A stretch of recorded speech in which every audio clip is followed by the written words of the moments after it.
So here's a scoop on why I'm getting surgery in a few days. I also wanted to tell you guys that I'm going to be putting merch up. Good morning, I'm Kelly. It's my channel, Incredible Anyway, where I talk about how to live an incredible life, no matter what your circumstances are. Brittany's got a toy, and we've got woofies. Jojo, where are you? There we go. Good girl. We've got woofies. So I'm going to sit down because to go has me. Good morning. You know that this is an authentic channel. I just wake up and I'm in my pajamas and start videoing. Good morning. You're wet. Is it dewy out? In 2 hours, I have to be at a doctor appointment with a surgeon.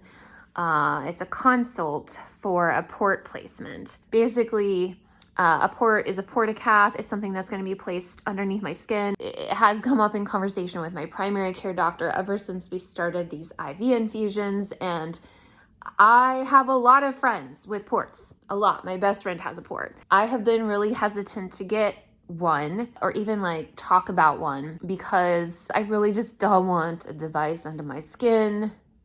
I just don't want it.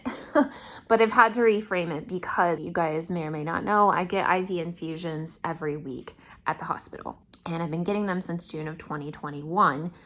And my veins we've always used the same veins and they've started to protest and cause problems. And so when my doctors have tried the other veins, those veins have really, really not worked. Blown. I have bruises all over my arms just from last week. And one of my veins, I have actual like scar tissue. They'll be able to like put their finger on it and they say, I see the vein, I feel the vein, but when they put the needle in, they can't find it. And then they're digging and it's painful, which I'm used to pain, but like it's still painful. And then I have to be stuck multiple times. I am in the hospital, obviously. I come here for outpatient IV infusions. Both of these pumps are running. I have a medication going, and then I also have fluids going. And what has been happening recently for months now is that we've been having a hard time with my veins.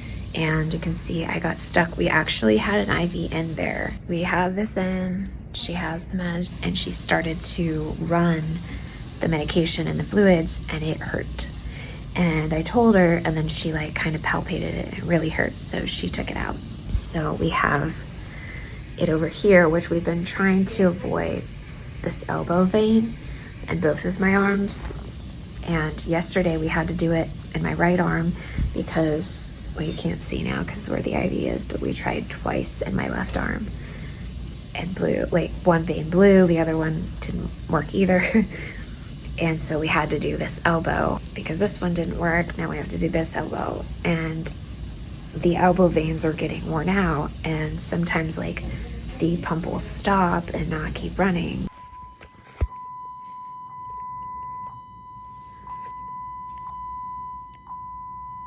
You know, you need my veins. I need them for the rest of my life. So I've been talking about getting a port with my doctor. I want to get this port placed before I get my brain surgery done. So worst comes to worst, if I don't get the port placed beforehand, they can always put in a central line or something.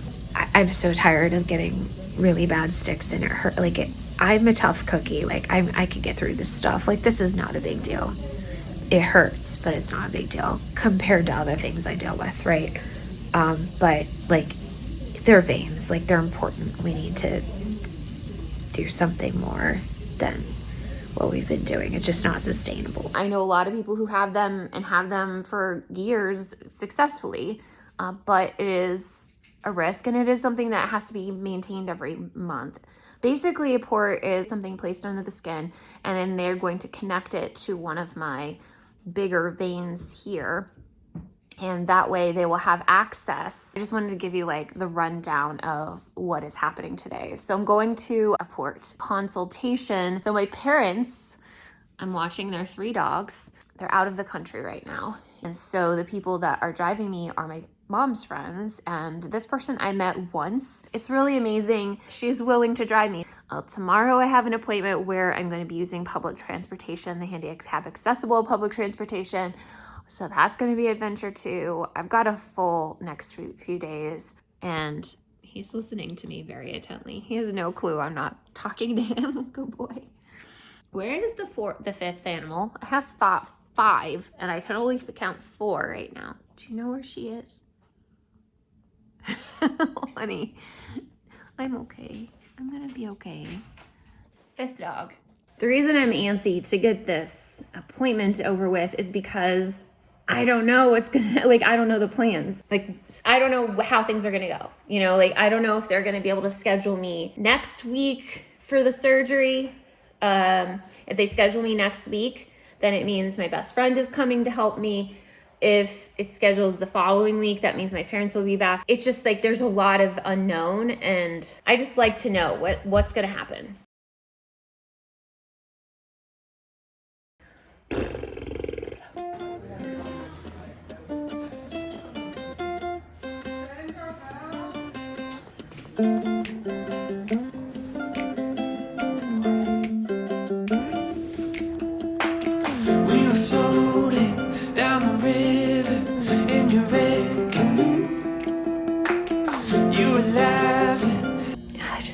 Doctor, and it was really quick, and yeah, I'm getting it Friday. But that's what he said. He was like, we can do it Friday. I said, that sounds great. You're being really cute, buddy.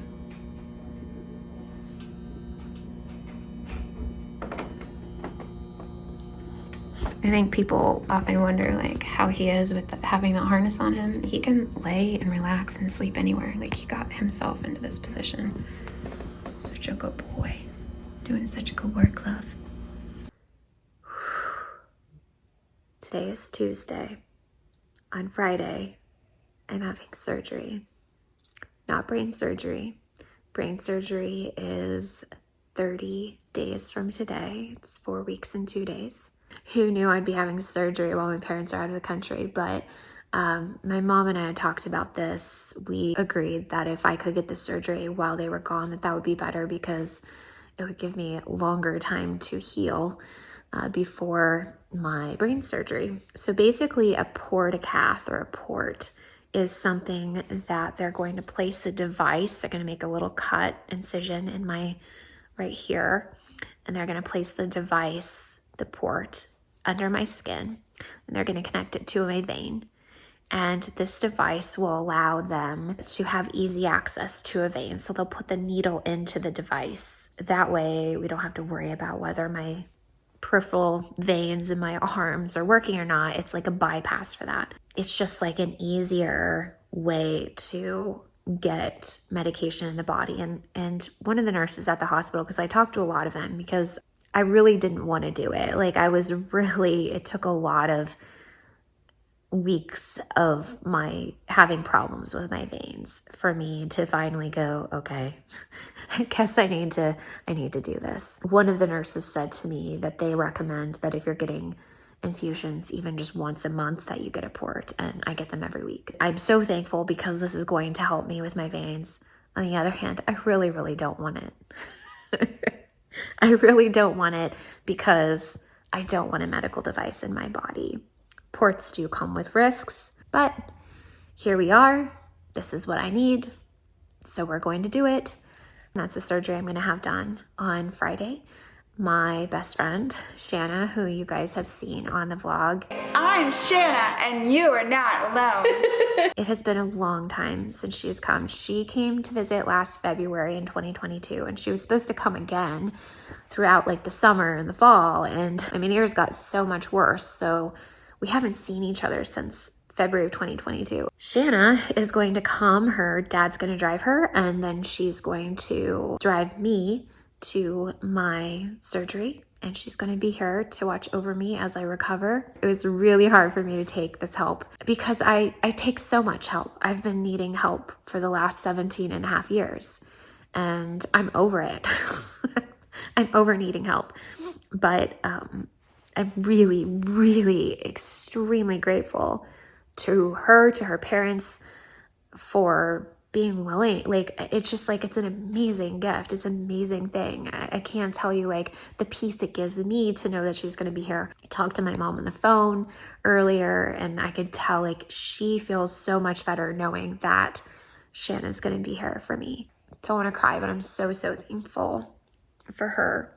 I'm thankful that there is something, this device that I can have that will help me to have these IV infusions that I need. It's like crazy. It's happening. And there's so much going on this week. Like I had a appointment today. I have 2 appointments tomorrow, and I have my IV infusions on Thursday, though I don't know yet if I can get any or all of those medications the day before a surgery. And then there's a surgery.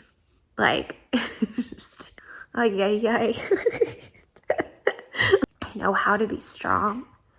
And I know how to be resilient. There's just a lot going on in my life right now. A lot of good things. Sometimes a little scary, unknown, but it's good. I have other videos I still have to film for you guys about the brain surgery. I also wanted to tell you guys that I'm going to be putting merch up because somebody asked me to put up a shirt so that they could wear something in support of me on the day of my brain surgery. You know, no pressure at all. I am physically exhausted. I am emotionally exhausted. It is exhausting going through Meniere's attacks day after day, and then other chronic health issues that I have. I'm just not talking about them because the Meniere's is so big and so loud and disruptive. I'm thankful for you guys because it means so much to me. And I've said this before, and I will continue to say it. It means so much to me that you care about my journey. And for those of you who pray and light candles and, you know, reach out to me, like, it means the world to me. And you're in my heart. You really, really are. I think of you guys all the time. If you comment frequently, I know your name. I look for your comments. If you're not there, I wonder what happened. Where are they? Are they okay? You know, I also have a long list of things to do. If I don't have a Meniere's attack going on, which usually I do, but if I don't, I'm trying to catch up on the millions of things that I have to do. I just thought of 2 things that I don't have on my list that, oh my gosh, need to be done. I'm so indebted and so thankful. I'm so humbled that so many people would care to support me. It truly takes a village. Let's all take a breath. It's a lot going on. Just a little bit, just a few things going on. I love you guys. I'm Kelly. Remember, you are not alone. We're in this together. Fighting. We are. We're warriors. We got this. Let's go live a life that is incredible. Anyway. You are not alone in this world. You are not alone. You are not alone in this world. You are not